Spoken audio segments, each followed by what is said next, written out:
Hey, yo, everyone, Andrew here, bringing you another video review. And today we're going to be doing my comic pull list for the week, as well as news, updates, questions, answers, and everything in between. In addition to that, we're going to talk a little bit about the news that has come out about Wonder Woman and my thoughts about the Amazing Spider-Man 2 trailer. So, we've got a couple stuff to talk about. No, it's been a while since I put up a video. I skipped last week. My internet was down, so I just couldn't get it up. It seems like every Sunday, which today is Sunday, so hopefully it doesn't happen today, but every Sunday the internet gets all wacky.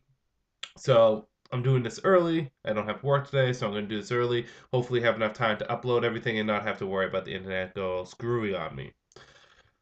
So, with that said, we might as well get into some comic books.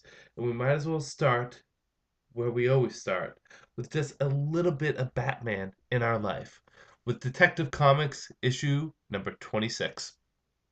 So this is basically John Layman taking his Man Bat story and bringing it to a conclusion. If you remember, over the past couple issues, John Layman has been doing backups of Man Bat, kind of been pushing his story, giving us some interesting twists with Francine, his wife, turning her into kind of like a double agent and living the secret life, and she takes the serum and all that kind of fun stuff. Well, Batman has to work with Kurt Langstrom, the Man Bat, to take out his wife. Not to dinner. No, that would be kind of awkward. Imagine Batman taking your wife out to dinner. Actually, that's not quite as awkward as you think. Anyways, they have to take her out. They need to stop her before she kills more people because guess what? She's been killing a lot of people. So that's the basic gist of this. Batman and Man Bat working together to take out Man Bat's wife. Good, bad, whether or not you should get it. Good. Well, I do like that there's some finalization, some conclusion to this. And the good thing about this is that although it may not be an epic finish for Man Bat, it really establishes new status quo for Man Bat, the new tone, and making him more than just a monster or a Frankenstein or a Dr. Jekyll and Mr. Hyde kind of character, giving him a little bit more layers to him. For those of you that don't know, many people actually think that the Man Bat origin, the original Man Bat origin, was similar to that one from the animated series. This is the one they kind of adopted in the modern era. Actually, Man Bat originally started off as someone that wanted to become like Batman, to become a hero like Batman, but took it a little too far. You can read all this stuff in Showcase Presents Batman volume number 5. So, it's kind of cool that they're taking Man Bat and doing a new take on him, and I like this new take. It works. Let me just make sure that this isn't smudged up. Better? Worse? Okay, anyways. So I do like that new take. I also like the ending with them both going to Arkham or Blackgate, I forget which one it was. And basically how both of them are reacting to the Man Bat solution or the formula. And also, I like the fight in the beginning with Batman. Bad, I'm not a big fan of the art. It's not necessarily bad art, but when you're so used to Jason Fabok with John Layman, it's odd to see anyone else on it. It feels as though it's kind of, I don't know, it doesn't have that finale conclusion that you kind of want with a story because you don't have the main writer and the main artist on the story anymore. Putting that aside, though, I really did like Detective Comics. It's a shame John Layman is going to be leaving Detective Comics. I mean, it's great. We're going to get Brian Buccellato and Francis Manapul. Don't get me wrong, but I've been really enjoying his work on Detective Comics. Really has found a tone for the comic too, a place in the Batman universe. And Jason Fabok he's quickly becoming one of my favorite artists. So although Jason wasn't on this issue is still a 5 out of 5. Moving on to the next Batman comic, Batman Superman issue number 6. So we're continuing the mongrel Toyman story arc. Basically, Batman has been shot in the chest. Oh my God, is he dead? Don't worry, he probably doesn't die because he's Batman and Batman doesn't die. He gets shot in the chest. Superman goes in to help him, and both of them are acting like kind of dicks to each other. Apparently, they're being influenced or manipulated by outside sources to act like dicks to each other. And that's the basic gist. Batman gets some cool new powers and they have to work together, but of course, they start fighting each other because Hey, tension. Why not? Good, bad, whether or not you should get it. Good. I mean, I do love the art in this. Brett Booth's art is great. It's not what I want to see continue on the comic. I don't feel as though Batman Superplay is his place. I really did like him on Nightwing, but the art in this is still great. I like Mongrel as a villain, and I feel as though he's very much in character in this. Bad is, although they kind of say that they're being manipulated from outside sources, I don't like the fact that Batman and Superman are kind of assholes to each other. I mean, it's just been kind of a run on thing about the Batman and Superman comic. I understand New 52, new tones, but it's kind of cool when they're friends with each other. There was a preview for Superman Wonder Woman issue number 3, and in that preview, which you can see on newsarama.com, Batman and Superman, Batman's giving him relationship advice, which really Batman's probably the last person you should take relationship advice from. But at the end of it, it's like, Bruce, you're a good friend. Thank you for always standing by me. It's like that's Batman and Superman, friends, differences, but friends. This are kind of too much dicks to each other. Besides that, it's an okay issue. I'm not loving the story arc. I thought it was going to get good, but it's kind of just meh. I'm looking forward to the next one, which involves Huntress and Power Girl, but this I'll give it 3 out of 5. Moving on to Batwing, issue number 26. So Batwing has gone to Rome, and when in Rome, you do what Romans do.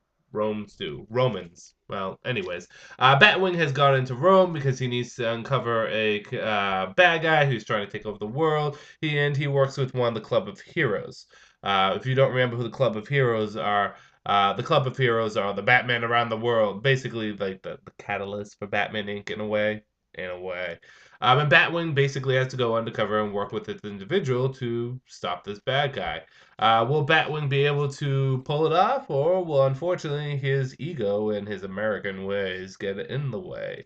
A good, bad, whether or not you should get it. I'm going to tell you right now, this is probably going to be a 5 out of 5 book. I really like the interactions between him and the Club of Hero member. I like the undercover aspect. The villain was cheesy but cool, and I did like the change of atmosphere. Feel as though Batwing is very much an international kind of hero, where he doesn't need to necessarily be in Gotham. He can be anywhere.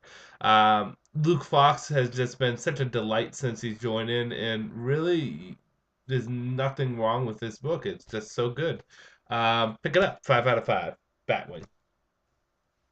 Moving on to Legend of Red Sonja, issue number 2. I have been loving what has been happening to Red Sonja.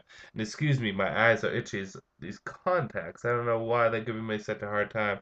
It's probably because I washed my hands beforehand and the soap probably got on them. Anyways, I've really been loving what they've been doing with Red Sonja with this relaunch.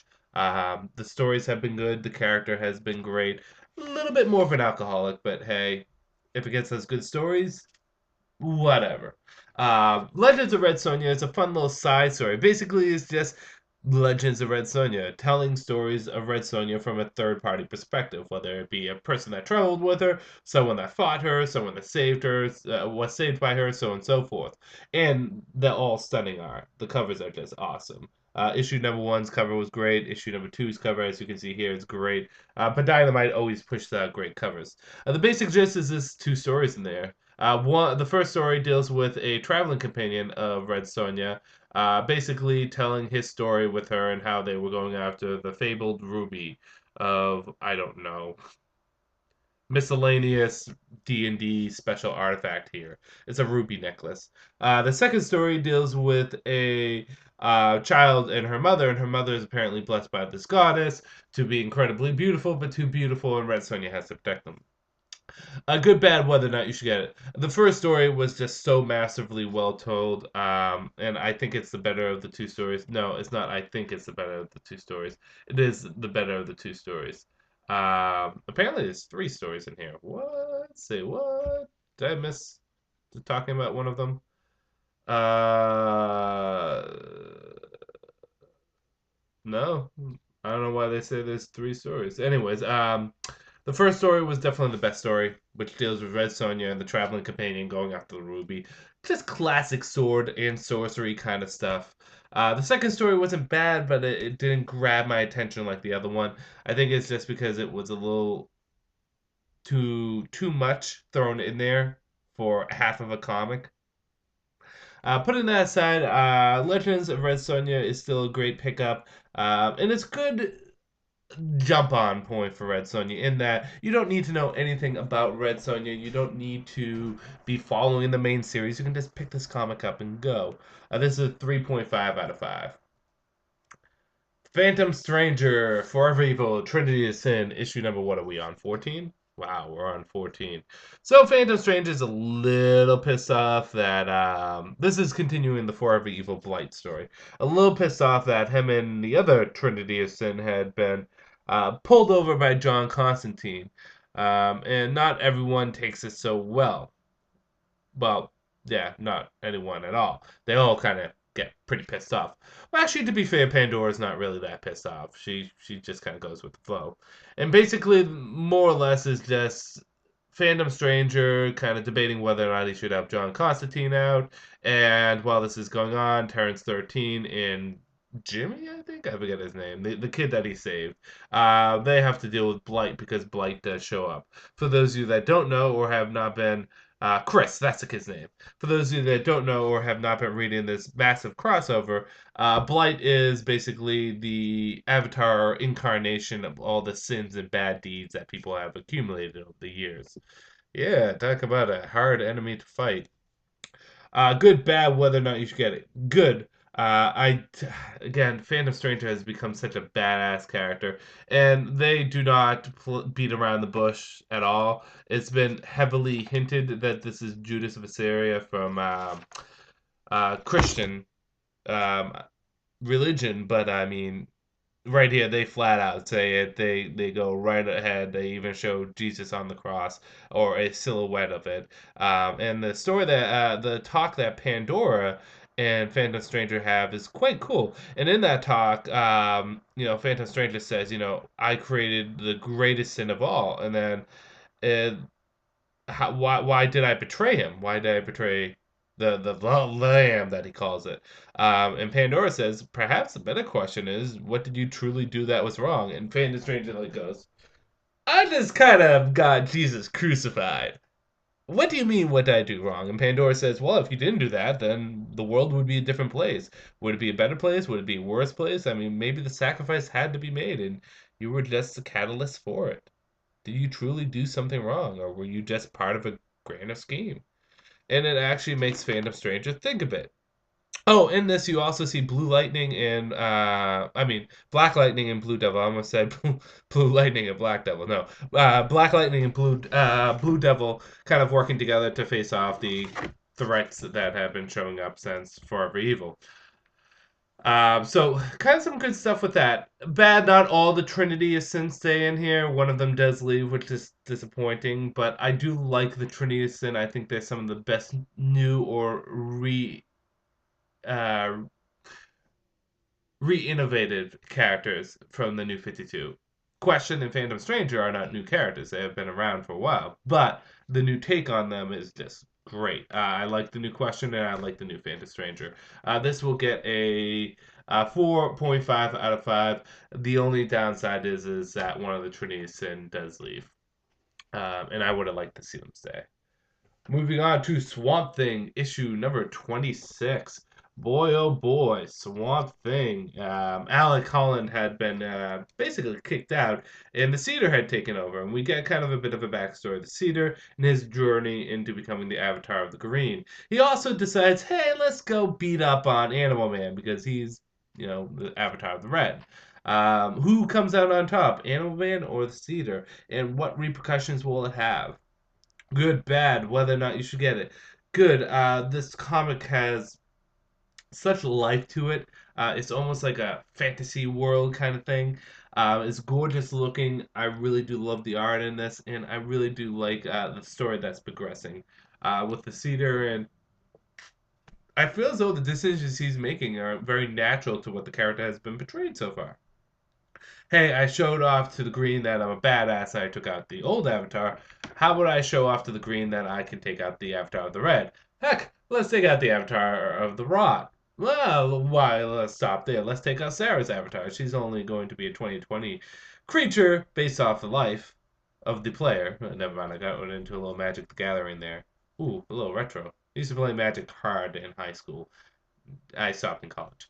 Um, so yeah, I do think his character progression is very well done. Bad, none. This is a 5 out of 5 book. Incredibly enjoyable. Like it. Pick it up. Um, TMNT Micro Series issue number what, 6, 8? The Shredder. Unfortunately, I couldn't get the regular cover, which is the best of the covers, just him sitting on the throne. Instead, I got the cover where I can have an artist drawing it. Maybe I'll get Jim Lee draw Shredder. That would be pretty cool. Basically, Shredder talks about his time getting reincarnated in the spirit world, which has an interesting twist on it because the spirit world lives outside of time. Everyone basically shows up there at the same time because it's the spirit world. There is no past there. Sorry about that. I accidentally hit the stop button. There is no past, there is no present, there is no future, there is just a spirit world. And who the Shredder has to fight to get out of the spirit world is a haunting reminder of the man that he could become. A good, bad, whether or not you should get it. I feel as though this really drives home who Shredder is. He's a conqueror, he's a leader, he is the monster that lives under your bed in a different way. Shredder is very much that warlord. He believes what he's doing right, and he believes in himself, which is actually a very important thing that he believes in himself. Uh, so that is good. The only bad about this that I can really say is I didn't like how the ending went. In that, in it, Shredder contemplates whether or not it was a dream or if it really happened, and what his ultimate fate is going to be. And Kitsu basically says it probably was a dream. But at the end of it, there's a bit of a thing that hints towards it was actually real and what happened. The way it presented that it was real and happened isn't a bad thing. Just the ultimate result is that no matter what, Shred is going to end up and fail or die or whatever, blah blah blah. It kind of gives a finality to the Shredder. I don't believe it was real. I like to think it was some kind of dream, but hey, it is what it is. On the whole, really fun issue. I'll give it a 4 out of 5. And I wonder if they're going to do any more micro series because the micro series are fun. We got a couple more to go. Next would be Green Lantern issue number 26. So it is again the Green Lanterns, Kilowog and Hal Jordan versus the Star Sapphire, whose name I forget. The one that is so in love with her clan, that's how she got the Star Sapphire ring. Sapphire. I don't know what I was trying to say. Uh, I forget. Livelihood. I should probably know her name, but I don't. Anyways, and what does Hal do? He says, "Hey, screw it. I'm gonna make a point. All Green Lanterns, let's screw these people up. No, no, not some. All the Green Lanterns." So he calls the whole Corps in to make a point. However, will that work in Hal Jordan's favor, or will it work against him? Good, bad, whether or not you should get it. Good, I like the turmoil that's going on inside the Green Lantern Corps. I like how some of the members aren't using their rings. I like how some of the members are. I like the fact that Hal just says, screw it, everyone, we're going to screw this person up, and calls in the whole Green Lantern Corps. I mean, that's one of the things about comics that I find interesting is if Batman was really in that much of a predicament, wouldn't he just be like, Superman, come in, hey, help. I mean, maybe Batman's ego gets in the way of it, but wasn't there one part where like Roy Harper was bleeding out in the middle of the ocean and Ollie Queen just called out for Superman, he came in to save them. I mean, if you have an army of Green Lanterns behind you, why not use them? And yeah, and to be honest, all this is pretty good. I'm enjoying Robin Venditti's run on Green Lantern. I will give this a 4.5 out of 5. It doesn't quite hit comic book Nirvana for me. Not Nirvana, but doesn't quite hit the 5 out of 5 spot.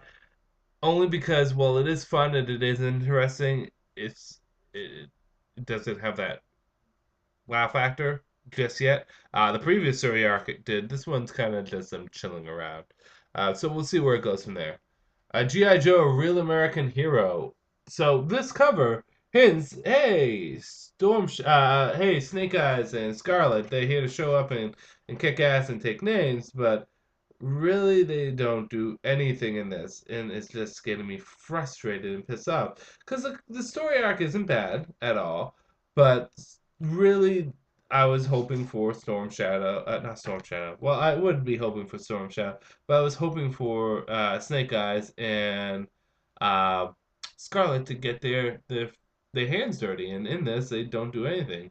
Putting that disappointment aside, I feel as though the story has gone on a little too long. The whole everyone being captured, there's a bunch of hostages, so on and so forth. And I would really like to see Cobra kind of make more of a play. They've taken over the pit, but I want to see them do a little bit more of a play. Um, yeah, I'm gonna give this a 2 out of 5. I love GI Joe, but this was really not a good issue. Moving on to Action Comics issue number 26. So, Superman is still kind of screwing around with Lois in a way. In a way. Not Lois, Lana. Not screwing around, but Lana is still in the book, and she's kind of needs help from Superman because this giant monster shows up. But at the same time, Superman is attacked by this guy that can phase in and out. Apparently, he's a ghost soldier. Quite literally, he's a ghost and a soldier. Can Superman stop this monster, figure out the secret behind this monster, save Lana Lane, and stop this guy? Probably. He is Superman. But one of them may suffer in the end. Good, bad, whether or not you should get it. Good. I felt as though this hit the right balance of old school Superman and Superman kind of being more of an badass, that he's supposed to be more of a badass in the New 52. I particularly like the ending scene when Superman's in the Fortress of Solitude, and the flashback scenes that has to deal with his father. The fight scenes in this is very well handled, and although I do not care for Lana's new profession, Lana Lang was pretty cool in this. Bad none. 5 out of 5. Action Comics is good this week. Black Bat, issue number 7. So, Black Bat is pissed off that he failed, and he wants to go to every extreme to kind of rectify the problem. Um, but will he go too far? Basically, a bomb went off. Black Bat was not able to save people, and he wants to take out the person responsible. But he wants to really take out the person responsible. Will he actually do that, or will he bring them to justice in the right way? You have to read to see. Good, bad, whether or not you should get it. This is a fast-paced issue. The art is continues to be the same artist, which is a good tone for this book. The cover is really cool too. Look at this cover. Pretty cool cover. Dynamite always has the best covers around, and has a great ending going for it. Bad none. This was a solid Black Bat issue. 5 out of 5. And last two comics of this week, I almost said Outsiders. Well, it is the Outside of War starting, but Green Arrow issue number 26. Basically, in this, Green Arrow has to go back to the island, and the reason why he has to go back to the island is basically he has to find the totem of the Arrow tribe. That's all I'm going to tell you. I don't want to reveal too much, because this is a fantastic issue. Talk about a huge turnaround that really has happened with Green Arrow with art and writing.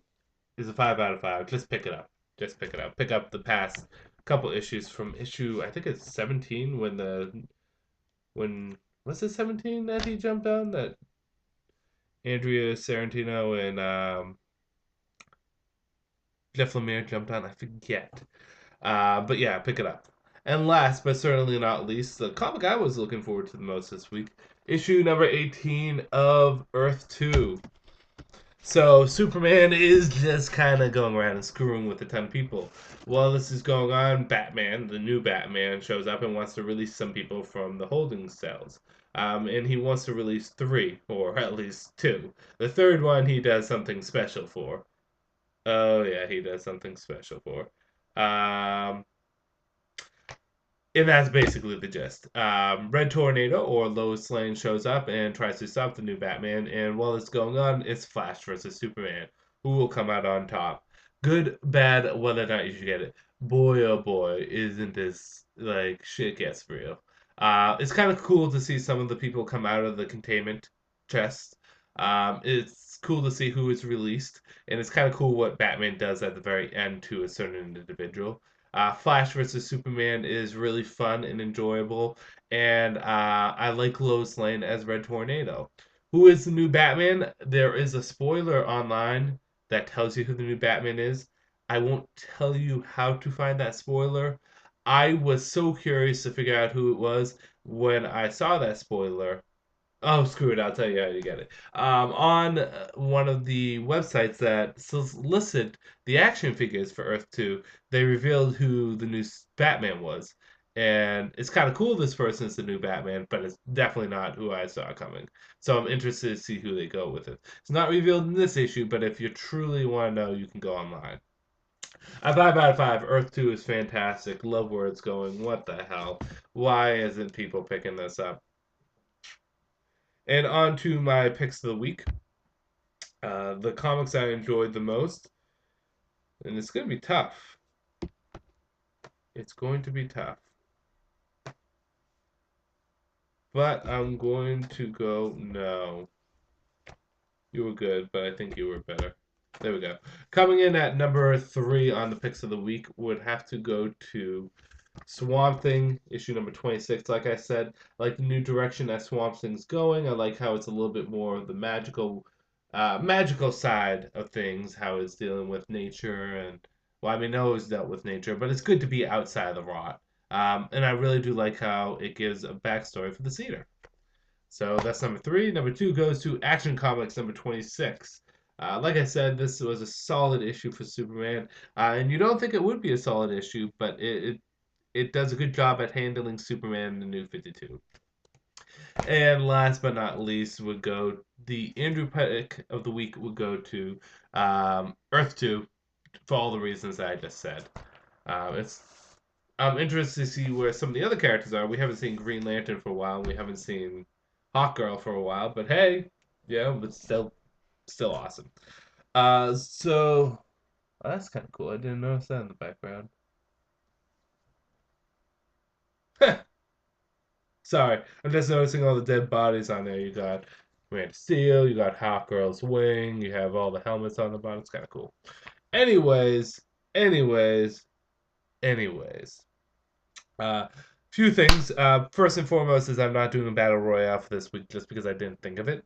If you guys want to post your suggestions down here, I'll take the suggestions from the 2 weeks ago video too, and I'll put those down and we'll figure out which one I will go with. But if you want to put your suggestions down, by all means. Um, Second thing is that one of my coworkers is starting up a blog for sports. So if you're interested in sports at all, he just started off. Is I'll put the link down below if you want to follow it. He does mainly New England sports, but hey, if you like it, give it a shot to see what it's like. It's up to you. And then we will talk a little bit about Wonder Woman, The Amazing Spider-Man, and everything else that falls into our lap. As for video game wise, I have completed Super Mario 3D World. Awesome. It was a great game. I'm going to go back and do all the special worlds, but the main story I have completed. I put it on the shelf for now just to because there's so many games I have to plow through. I'm picking back up Mario and Luigi Dream Team because I stopped that for a while since I think I went on my honeymoon. That's when I stopped it. So from the 22nd of September on to now, there was that much of a gap for me playing the game. So I want to plow through that game, and it's a fun game, but it does have its faults, but it's still fun. Um, and what else? What else? What else? I'm still playing Assassin's Creed 4, although a bit casually. Which I like. I like the fact that I'm playing casually, that I'm not going too all out with it. And what other video games? And I'm taking a break from Pokemon right now because there's this. It drains you after a while trying to capture them all. I got pretty much all of them on the Y version. I just need to evolve a couple more, and then I gotta jump into X. But I want to complete Mario and Luigi Dream Team first because that's just been hanging over my head for a while. A game that I just did not complete that's just sitting there. So I'm gonna complete that first and go from there. Sorry, I'm just fiddling around with my SH figure art Power Ranger. I have 3 of these Red Rangers. Why? reason number one is I got one to display. Then I bought another one to put in package, and then the sender sent me two by mistake. So I took another one out and put it out there. I also got the one with the dragon shield, the armored version, and I'm getting another one of those in the mail. They're really cool. This one though has a loose leg. That's why I opened up another one, but just fiddling around with it. Pretty cool, pretty accurate. Um, let's see what else. Stay. It's like talking to a dog. Stay. Oh, bloody hell. This is all my fault. That loose leg. There we go. Let's talk about news. Big news is we have now Wonder Woman officially in Batman Superman movie. A lot of people are calling it Batman versus Superman. I don't know if that's an accurate term you should call it, but hey, it is what it is. How do I feel about Wonder Woman being in Batman Superman? It's kind of tough because I mean, you guys all know how I feel about Wonder Woman. She's my second favorite superhero of all time. However, we haven't had a live action movie of Wonder Woman, big screen of Wonder Woman at all. Um, so I'm gonna give you my rawest, purest feelings on this. I will talk about how I feel about Wonder Woman being in the movie, how I feel about the actress, and then what I think what will happen with Wonder Woman. Um, let's start things off with how do I feel about Wonder Woman being in the movie? I feel good. I mean, it made this movie that much more interesting. But at the same time, I mean, it's Wonder Woman. She's finally getting a movie release of some sort. She's not getting her own movie, but I mean, if this is what we have to do to finally get Wonder Woman on the big screen, let's go for it. And I love Wonder Woman. I know a lot of the comic book fans love Wonder Woman, but not the whole entire general public is going to go out to see a Wonder Woman film. But if she's in the Batman Superman film, I think it will do great to give her exposure. So I'm all for Wonder Woman being in this film as long as she's handled right, I'm all for it. Sorry, I had a little thing on the screen. As for the actress, Gal Gadot, I believe that's how you say her. She's from the Fast and the Furious movie franchise. I think she was in the last movie, and that's it. I read up a little bit about her, saw images, saw a few videos of her. Let's talk about good, bad, and where we should go from there. Good. Gal definitely has I hope I'm saying her name right. She definitely has that exotic quality that Wonder Woman should have in a Mediterranean look. I believe she's from Israel. I believe she was Miss Israel in the Miss Universe pageant. So she definitely has that quality to her. Very Mediterranean look, very defined features that Wonder Woman would have. And she definitely looks as though she can act the part to a degree. A lot of people are complaining about her being thin and Wonder Woman's supposed to be bulky, not bulky, but athletic. Yeah, that's true, but at the same time, Christian Bale looks nothing like what I thought Batman would look like. He still did a good job. Uh, acting is sometimes more important than looking the part because, in my opinion, no one's going to be the perfect Superman, no one's going to be the perfect Batman, no one's going to be the perfect Wonder Woman. But if they can act the part and they at least look half percentage of what the superhero should look like, I'm all for it. I would say she has a 75%, not a 70% Wonder Woman likeness. Obviously, there's things that she doesn't have in common with Wonder Woman, but I think she's a good pick. There's some people I would pick over her, but I still think she was a pretty good pick. As for Wonder Woman's placement in this movie, I feel as though one or two things is going to happen. One is Wonder Woman's going to come in at the very end and be kind of like the Easter egg kind of scene at the end, which would suck because I would like to see more of her in this movie than just that. Or the second option, which is just her being in there and helping towards the last third of the movie. Maybe Batman and Superman finally get their act together and they go out and then Wonder Woman helps out. Maybe. I don't know. On a whole, I'm excited. I think people are overreacting a bit much when they're complaining about, oh, she doesn't look like Wonder Woman. Oh, this is supposed to be Batman Superman movie. It's a great way to expose Wonder Woman as a character, and it's finally Wonder Woman on the big screen. So no complaints from me, or no real complaints from me. Um, as for the Amazing Spider-Man trailer that came out, I have not seen the first Amazing Spider-Man, although I probably will Netflix it at some point, if it is on Netflix. I found the joy of Netflix, which I'm going to get into in a moment because I've been watching Arrow and loving it. My wife and I watch Arrow, and she enjoys it too. Arrow's awesome. I've only seen up to episode 4 or 5. It's still awesome. I'm really liking it. Uh, so we will have an Arrow discussion once I watch all of season one. Um, Amazing Spider-Man 2 trailer. Good stuff is I kind of like the direction that they're going with having the Sinister Six show up. And it's kind of cool that they went back to the traditional costume, but I'm going to argue against the traditional costume and say that they're doing that because they're worried. I think they're worried that the newer costume they did in the first movie wasn't going to attract people. Yeah, it's not the perfect costume, but at the same time, when has Batman ever had a traditional Batman costume in a movie? Never. Never has he had the comic book costume in the movie. Never. At all. At all. So why do you have to go back to the Spider-Man costume from the comics? It's still recognizable having the new costume, and I just it's cool that they're going back to the traditional costume, but at the same time, it's kind of like, really? I mean, what was wrong with the first one? It's still recognizably Spider-Man. Um, so I did like they had a lot of Sinister Six stuff in there. In the background, you can see like Doctor Octopus's like looking arms, and I think the Vulture's wings, and feels a lot more like an Ultimate Spider-Man than anything. Only thing I don't like is Harry Osborn's haircut. Emo much are we? Emo much are we? Putting that aside, it looks interesting. I want to watch the first film so that I can watch this one. Um, although yeah, I mean, I like the original Spider-Man movies a lot. Sam Raimi's Spider-Man movies have a third one, but the first one and the second one were solid movies. I'm interested to see where this film goes. So go from there. And like I said, I've been watching a lot of Arrow, a lot of Arrow, because it's a great TV show. Okay, let's get to it, shall we?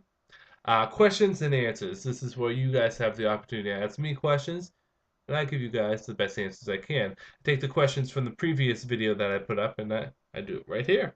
So let's get things started. Eric Simmons, Andrew, what's your favorite Sonic game? It's probably still Sonic Adventure 2 Battle. However, Sonic Colors is a very close second. Sonic Adventure 2 Battle. Green Arrow Hunter, Andrew, what did you think about the Flash live action show from the 1990s? The Superboy live action series from 1988. Battle Royale suggestions: Terminator versus Metallo. Which Terminator, though? That's a good question. Is it Schwarzenegger's Terminator? T-1000? I mean, give me a specific Terminator. As for the live action Flash show, I thought for the episodes I did see, I enjoyed it. I felt as though it was cool that they stayed loyal to the costume and the costume looked good. It didn't look just like the stupid Justice League International live action show, how stupid the Flash looked there. It looked really good. It's a shame it didn't last longer. As for the Superboy series, I can't comment on that because I didn't watch it. Diablo0034. Hey Andrew, question. Do you think DC is going to give Metal Man their own comic? No, I don't. I think DC will, if anything, do it as a backup in Justice League. Billy Bob, Billy Bob, Bobby Billy. Battle Royale, DC's Deathstroke versus Nintendo's Link. Good idea. I will put that in the suggestion box. Mike Burnish China. I hope I said that right. A Battle Royale idea, Martian Manhunter New 52 version versus Century. Another good idea. Felipe 1999 one. Hey Andrew, how powerful was the crime syndicate in pre New 52? Because they seem too powerful in the New 52. They're about the same power. I mean, I don't think they're any more powerful. I just think that they're being written a lot more seriously or a lot more competently. The whole big concept about before the New 52 with the Crime Syndicate is whichever Earth you were on, whether it was on the antimatter universe Earth or the regular Earth, that version's superheroes or superpowered individuals would be stronger there. So the Crime Syndicate more powerful on antimatter Earth and the Justice League more powerful on the regular Earth. Again, I don't think there is any power difference, but they do seem a lot more powerful. Um, but I don't think too powerful. I like the fact that they are a strong threat that they are. They caught the Justice League off guard, but I'm pretty sure shit's gonna get real once the Justice League gets their act together. Wade Wilson, hey Andrew, how do you feel about DC bringing Stephanie Brown in New 52, and how do you think they will portray her? And also, what are your top 10 lists for best writers and artists? I already did a top 10 list for best writers and artists. You can check it out on my channel. As for Stephanie Brown being back in the New 52, I think it's good. I think she's a fan favorite, and I think she's going to be portrayed very similarly to what Harper Row is. I don't think she'll be costumed that much. The spoiler image that we did get of her is in a purple hoodie, so I don't think they're going to costume her up right away. And I think she's just going to be a side character, supportive. So there's nothing wrong with that. If you could give any superhero, not from the new Teen Titans of the Batman family, that has not appeared in the New 52, a comic, who would it be? And if you could give a supervillain that has not appeared in the New 52, who would it be? For me, it would be Plastic Man and Prometheus. Good question. I wish I could say Hawkgirl, but technically she's already appeared in New 52. I don't count Earth 2 Hawkgirl. Although I should, but I mean, you know what I mean. A non DC, a non Teen Titan and non Batman character. Ugh. Because Donna Troy, even though she's Wonder Woman, she's technically Teen Titan. That's mean. Uh, an, a superhero non DC, non Teen Titans that has not made a New 52 appearance. No, because they made an appearance too. I'm thinking Challenges the Unknown, but they made an appearance. So have well, they have made an appearance too. I'm trying to think of who hasn't made an appearance yet. I mean, I have nothing wrong with Plastic Man, but okay, here we go. I will meet your Plastic Man and give you an elongated man. I would like to see Ralph and Sue back in the New 52. Let's go with that. As for villain, now that's a tough one. Because a lot of my favorite villains have already shown up. I've already kind of played some kind of role, but I have to say it would be Hush. I want to see Hush back. Nabu FBK, thanks for answering my question, Andrew. Great review as usual. A Bane versus Deathstroke would be interesting. Do you think Bane can take this one even without being fueled by Venom? I will put that in as a battle royale suggestion. Eric Simmons, hey Andrew, how would you write your ultimate Aquaman story? Also, how many New 52 number ones did you pick up? When the New 52 first initially started, the only number ones I didn't pick up were the Legion ones. That's because I don't care about the Legion. Other than that, I picked up all the other number ones. As for my ultimate Aquaman story, I don't know. I would have to give that thought. Um, I would want to create some kind of organization or threat under the water from the surface world, but under the water against Aquaman. And then I would want to create an opposite to Aquaman. I know they have Black Manta or you have Ocean Master, which are opposites to Aquaman, but I want to make like, you know how like Ocean King from the Crime Syndicate, make like that kind of opposite. Or you know what, even do Ocean King versus or Sea King, that's his name, from the Crime Syndicate versus Aquaman. That would be pretty cool. And have them be in a blowout fight. Uh, David Argio, and I hope I said that right. Question: what has been your favorite comic book run with the same writer, and who is your favorite Batman writer and artist? Favorite comic run with the same writer. Well, my favorite comic book run and Batman writer right now is currently a tie. It's Scott Snyder's run, but I also still love Chuck Dixon's run a lot during the 90s. My favorite Batman artist has to be Jim Lee. Jim Lee's just my favorite artist in general. Soul Drum, hey Andrew, two questions for you. Which two DC characters would you put together for their own monthly series? Second, do you think Cyborg or John Stewart should go their own monthly series? I'm really shocked Cyborg hasn't any so far. Uh, for your second question, Jon Stewart technically already has his own monthly series. That's Greenland Decor. He's the star of it. I consider that his monthly series. That's his comic. It wasn't originally his comic. He shared it, but now it is his comic. No doubt about it. As for Cyborg, yeah, he needs to get his own comic. I don't know why he hasn't.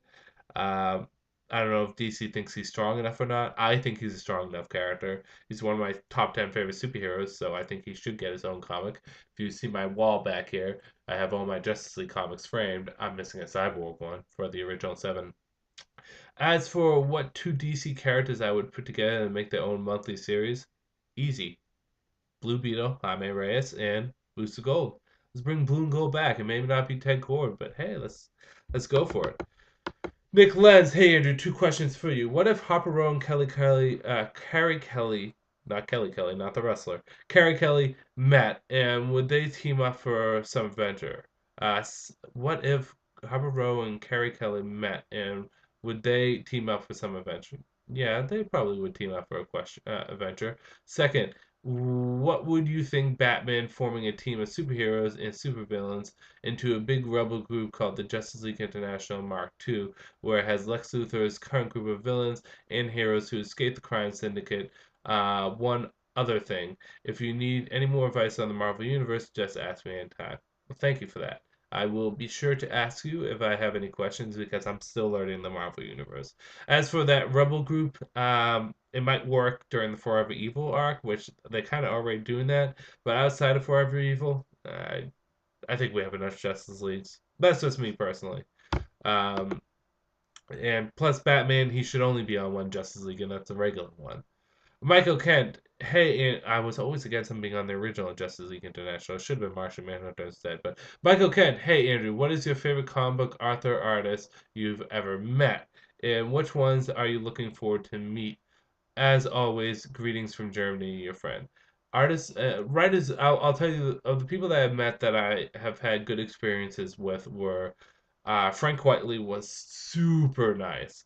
And so was Scott Snyder. Scott Snyder was beyond nice. Um, Tony Daniel was really nice, and so was Jim Lee. I would say those are the top. Although George Perez was awesome, really nice. Those are the top 5 super nice people. The rest were okay, and then I've had some bad experiences. Like Neil Adams did not leave a good impression on me, just me, but he did not leave a good impression. But I would have to say the two nicest people were Frank Whiteley and um, Scott Snyder, but the others were nice too. Mike, and I'm gonna mispronounce your name again. Bernas China. How do you think a team up between Zod, Black Adam, and Sinestro would go? Just a fun little idea. I think they'd try to kill each other.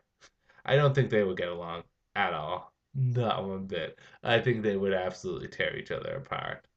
Zod would try to control them. Black Adam would try to control them. Sinestro would try to control them. And eventually, it'd just be like one big blowout. Ex Valis, what you think about the Wonder Woman and Man of Steel and who they cast? Already kind of touched upon that, so really don't need to answer that. And lastly, Battle Royale suggestion from Omar13Z: Red Sonja versus Wonder Woman, DC Katanas versus Chung Li, and Question versus Watchman Rorschach. Is this New 52 question or pre-New 52 question? That's the question for you. And those are all the questions I have for this week. If you have a question, comment, anything, post it down below. What's your opinion on who was casted for Wonder Woman? Are you happy? Are you mad? Are you sad? Are you good? Are you bad?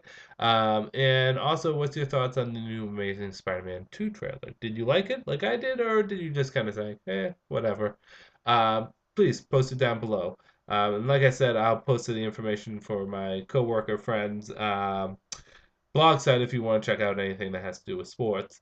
All my comics I get from Comically Speaking. If you want to know anything and everything about Comically Speaking, look down below. They're located in Reading, Mass. Best comic store there is around. I get all my stuff exclusively from there.